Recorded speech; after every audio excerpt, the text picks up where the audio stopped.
चलिए आगे बढ़ते हैं। Crystal lattice and unit cell किसे कहते हैं? Crystal lattice and unit cell. हम आगे बढ़ते हैं। सब लोग तैयार हैं? तो चलिए देखिए यहाँ पर। तो यहाँ पर आप देखेंगे जो क्रिस्टल लैटिस होता है इसे क्या कहते हैं। तो आप आपके घर में देखते होंगे जो फ्लोर्स है उसको कवर करने के लिए आप लोग टाइल्स बिछाते हैं। तो टाइल्स आपको इस तरह से नजर आते हैं। आप देखेंगे एक सिस्टमेटिक पैटर्न में, एक फिक्स पैटर्न में, एक रिपीटेटिंग यूनिट्स यहाँ पर होते हैं टाइल्स के। तो ये आप देखेंगे यहाँ पर इस तरह से कुछ आपको नजर आएगा। अगर आप यहाँ के टाइल्स को इग्नोर करते हुए सिर्फ पॉइंट्स पे ध्यान देते हैं तो पॉइंट्स आपको इस तरह से ये नजर आएंगे। तो ये जो रिपीटेटिंग यूनिट्स है, यानी हम उसको यूनिट्स नहीं बोलते हैं, रिपीटेटिंग पॉइंट्स है जो एक सिस्टमेटिक ऑर्डर में यहाँ पर अरेंज है जो टाइल्स में आपको नजर आते हैं। तो इन पॉइंट्स को कहा जाता है लैटिस पॉइंट। स्पेस पॉइंट कहते हैं इसको, लैटिस पॉइंट। तो ये लैटिस पॉइंट है, ये जो आपको नजर आ रहा है सिस्टमेटिक पैटर्न में, ये रिपीटेटिंग सेम पॉइंट, इसको कहते हैं लैटिस पॉइंट। जो फर्श में भी आप देख सकते हैं, जनरल टर्म है। ये जो लैटिस पॉइंट यानी स्पेस लैटिस जिसको हम कहते हैं, एक सिस्टमेटिक स्पेस गैप के बाद ये पॉइंट जो है एक ऑर्डर में अरेंज है। अगर हम इसको इमेजिनरी इस तरह से ड्रॉ करना शुरू करें तो ये पॉइंट्स हमको कुछ इस तरह से नजर आएंगे। अगर आप टाइल को इग्नोर करके सिर्फ पॉइंट्स को देखते हैं तो ये पॉइंट्स कुछ इस तरह से नजर आते हैं। ओके, बस इनके ऊपर हम कुछ एटम, आयन या मॉलिक्यूल जिसको कहा जाता है मोटिव, क्या कहते हैं इनको? मोटिव। मोटिव मतलब क्या हो सकते हैं? एटम, आयन, मॉलिक्यूल, कुछ भी हो सकता है। तो ये जो मोटिव्स है, अगर इन मोटिव्स को मैं यहाँ पर सिस्टमेटिकली इस तरह से अरेंज कर दूं, मतलब मैं कहूँ कि एक मॉलिक्यूल है जिसमें दो एटम है, रेड वाला और ब्लू वाला एटम है, जो यहाँ पर अरेंज है। थोड़ा सा ध्यान से देखिए आप लोग। जैसे यहाँ पर ये मॉलिक्यूल है, एक मॉलिक्यूल, कोई भी मॉलिक्यूल हो सकता है ये, ओके। और ये सिस्टमेटिक लैटिस पॉइंट पर हमने इसको लगा दिया है।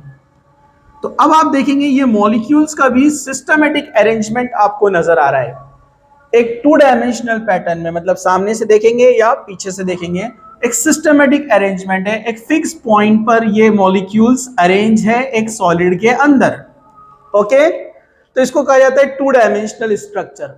अभी तो ये प्रैक्टिकल नहीं है ना, प्रैक्टिकली थ्री डायमेंशनल होता है। अभी हम समझने के लिए सिर्फ बता रहे हैं कि इस तरह से जो टाइल्स में पॉइंट्स अरेंज आपको नजर आ रहे हैं, वैसे ही क्रिस्टल सॉलिड के अंदर एटम या मॉलिक्यूल या आयन सिस्टमैटिकली एक पैटर्न में अरेंज होते हैं। इसी स्ट्रक्चर को बोला जाता है क्रिस्टल स्ट्रक्चर। क्या बोलते हैं इसको हम? Crystal structure. जहां पर एक सिस्टमैटिक पैटर्न में एक ऑर्डर में एटम, मॉलिक्यूल्स या आयंस अरेंज है। अब ये अरेंजमेंट डिफरेंट टाइप की भी हो सकती है। जैसे एक अरेंजमेंट मैं यहाँ आपको बताता हूं जिसमें आप देखेंगे जो फर्स्ट लेयर है उसी के नीचे एग्जैक्टली दूसरी लेयर चल रही है। थर्ड लेयर भी एग्जैक्टली उसी के आप देखेंगे, वर्टिकली देखें तो एक लाइन में चल रही है। इसको ए टाइप बोलते हैं हम, फॉर एग्जाम्पल। दूसरा एक ऐसा भी हो सकता है कि एक लेयर इस तरह से जा रही है और दूसरी लेयर एग्जैक्टली उसके साथ नहीं है। हम लेयर नहीं कहेंगे इसको, हम लैटिस पॉइंट कहेंगे। तो ये लैटिस पॉइंट आप देखेंगे ये यहां पर है सेकंड वाले रो में, थर्ड में फिर वो अल्टरनेट आ गया है इस तरह से। तो इसको हम बोल सकते हैं टाइप बी। तो ऐसे डिफरेंट टाइप के यहां पर जो है लैटिस पॉइंट अरेंज हो सकते हैं। ये ए टाइप, ये बी टाइप। आप देखेंगे ए में एक के नीचे एक है, बी में आप देखो ए है, फिर अल्टरनेट लेयर ये आगे चला गया, इन दोनों के बीच में, मतलब दो एटम्स के बीच में गया ये, फिर इसके बाद ये आया है। तो ये टाइप के भी हमको क्रिस्टल स्ट्रक्चर मिलते हैं, ओके। अब यहां पर जो ये तो 2D स्ट्रक्चर हो गया जो सामने से आपको नजर आ रहा है, लेकिन अगर हम उसको 3 डायमेंशनल देखना चाहे तो आप देखेंगे एक यूनिट सेल तैयार होता है इस तरह से।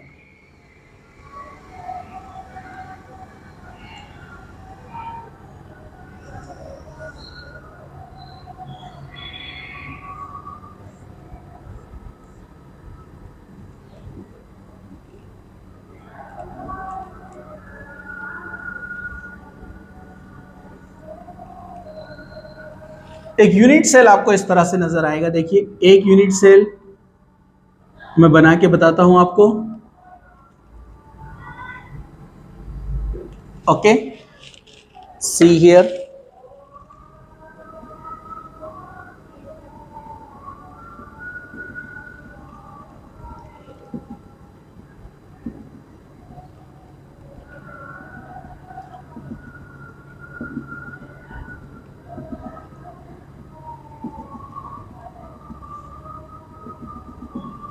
तो आप यहां पर इसको इस तरह से देख सकते हैं।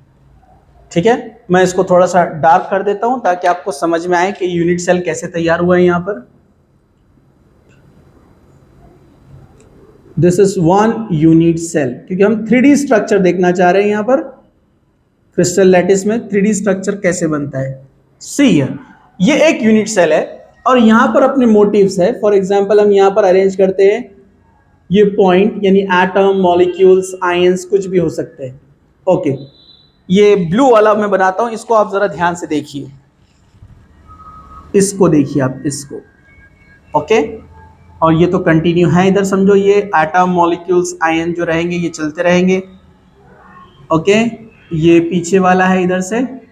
ओके, तो आप यहां पर देखिए इस ब्लू वाले को, ये ब्लू वाला जो आपको एटम, मॉलिक्यूल, आयंस जो भी रहेगा, ये कितने डिफरेंट एटम्स के कांटेक्ट में, देखिए आप 1 2 3 4 और सामने एक आएगा 5, पीछे एक गया 6 एटम्स के क्या ये कांटेक्ट में है। लेकिन अगर आप यूनिट सेल देखेंगे, यूनिट सेल, तो यूनिट सेल को अगर आप ऑब्जर्व करेंगे तो ये वाला कितने यूनिट सेल से कनेक्ट है, ऊपर के 2 यूनिट सेल और नीचे के 2 यूनिट सेल, राइट। तो ऐसे 4 यूनिट सेल उसके सामने भी आएंगे, मतलब कितने यूनिट सेल से कनेक्ट है वो, 8 यूनिट सेल में वो डिस्ट्रीब्यूट हो गया है वो कॉर्नर। ये पॉइंट को आप याद रखिए, आगे काम आएगा। तो जो यूनिट सेल होते हैं, तो unit cell different length, different height और ब्रेथ के हो सकते हैं। ठीक है, एंगल्स भी डिफरेंट हो सकते हैं। जैसे फॉर एग्जांपल ये डिस्टेंस है ए, ये बी डिस्टेंस और ये सी डिस्टेंस। यहां एक एंगल तैयार होगा बी सी के बीच में, हम उसको कहेंगे अल्फा। बी और ए के बीच में एक एंगल बनेगा बीटा। ए और सी के बीच में एक एंगल बनेगा अल्फा।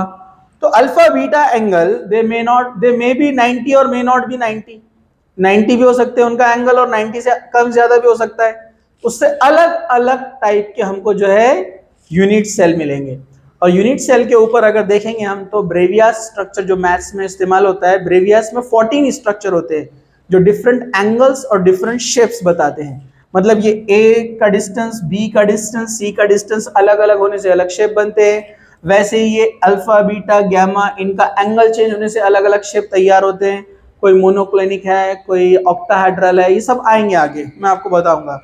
तो ये यहां पर 6 मेन फैक्टर्स है, ये 6 मेन पॉइंट्स है, A B C, breadth, height and length. Okay, height, length, breadth, height, length, breadth, distance, alpha, beta, gamma, इनका angle.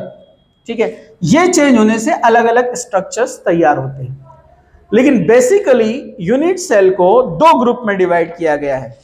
Unit cells are classified into broadly 2 groups. Unit cells को 2 group में divide किया गया है। एक है primitive unit cell और दूसरा है centred unit cell. Centered unit cell further classified into 3 groups. इसको फिर से 3 ग्रुप में डिवाइड किया गया है। BCC means body centered unit cell. Face FCC मतलब face centered unit cell, and ECC n-centered unit cell. Okay, so main difference primitive and centered. What is primitive and centered? Primitive centered means motifs are present only on corners. इसमें जो motifs है वो सिर्फ कहां पर present होंगे? At the corner. ये सिर्फ कॉर्नर्स पे रहेंगे। यहां पर 8 कॉर्नर्स है। इनका डिवीजन, विभाजन, कंट्रीब्यूशन कैसे होगा ये हम आगे चलकर देखने वाले हैं। अभी हम बेसिक देख रहे हैं। Only on corners means atom, ions और molecules are present on the corners. इसको कहा जाता है प्रिमिटिव। कॉर्नर के अलावा फेस या सेंटर में कहीं भी अगर एटम्स आते हैं या मॉलिक्यूल्स या आयंस आते हैं तो इसको क्या कहा जाता है? Centered unit cell. इसके 3 हैं। जैसे एग्जांपल फर्स्ट वाला बीसीसी। तो बीसीसी में आप देखेंगे यहां पर कॉर्नर्स 8 तो है, जरा देखिए ध्यान से। 1 2 3 4 5 6 7 8 और एक मिडिल में यानी सेंटर में, बीच में एक एटम, मॉलिक्यूल, आयन कुछ ना कुछ रहेगा एकदम सेंटर में। इसको कहा जाता है बॉडी सेंटर्ड। मतलब ये यूनिट सेल का जो बॉडी है उसके सेंटर में यहां पर प्रेजेंट है। ये रेड डॉट से मैं आपको बताना चाह रहा हूं कि ये एकदम सेंटर में, आप समझ सकते हैं। समझा आपको? At the middle. ओके, तो इसको बोलते हैं बीसीसी, बॉडी सेंटर्ड। ओके, दूसरा टाइप है फेस सेंटर्ड। फेस सेंटर क्या होता है? फेस सेंटर में ये होगा कि इसके कॉर्नर्स तो यहां पर होंगे 8 जो हम यूजुअल बनाते हैं, जो आप इसको यहां पर इस तरह से देख सकते हैं। 1 2 3 4 5 6 7 8। इसके अलावा इसके फेसेस पर रहेंगे एटम, मॉलिक्यूल्स और आयन। फेस मतलब ये ऊपर एक क्यूब को कितने फेस होते हैं? देखो 1 2 3 4, चारों तरफ 4, ऊपर नीचे 1, तो 6 होते हैं ना। हाँ, तो इसके फेस पर आएंगे तो ये देखिए पहला फेस पर ये 1 है। ऐसे ड्रॉ करते जाऊंगा तो आपको अच्छे से समझ में आएगा 1 बाय 1। एक साथ पूरे बना दिया तो ड्राइंग समझ में नहीं आता है क्या हुआ। इस फेस पर 1 रहेगा। ये रेड लाइंस हमको बता रही है कि वो कैसे फेस पर कनेक्ट है। गेटिंग? पीछे वाले फेस पर भी है। उसको ब्लू लाइन से ही बताता हूं मैं ताकि आपको इजीली समझ में आए। इसको भी ब्लू लाइन से बताता हूं मैं ताकि कंफ्यूज ना हो। ये इधर वाले फेस पर कनेक्ट है। समझ में आ रहा है ना आपको? ये फेस पर 1, पीछे 1, ऊपर 1, इधर 1। अब सामने वाले फेस पर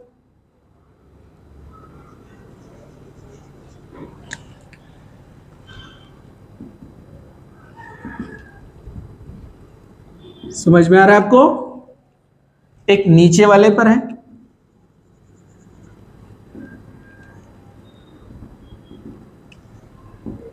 तो आप देखेंगे यहां पर चारों 6 फेसेस पर 6 एटम, आयंस, मॉलिक्यूल्स लगे हुए हैं। ऊपर नीचे, राइट लेफ्ट, पीछे आगे।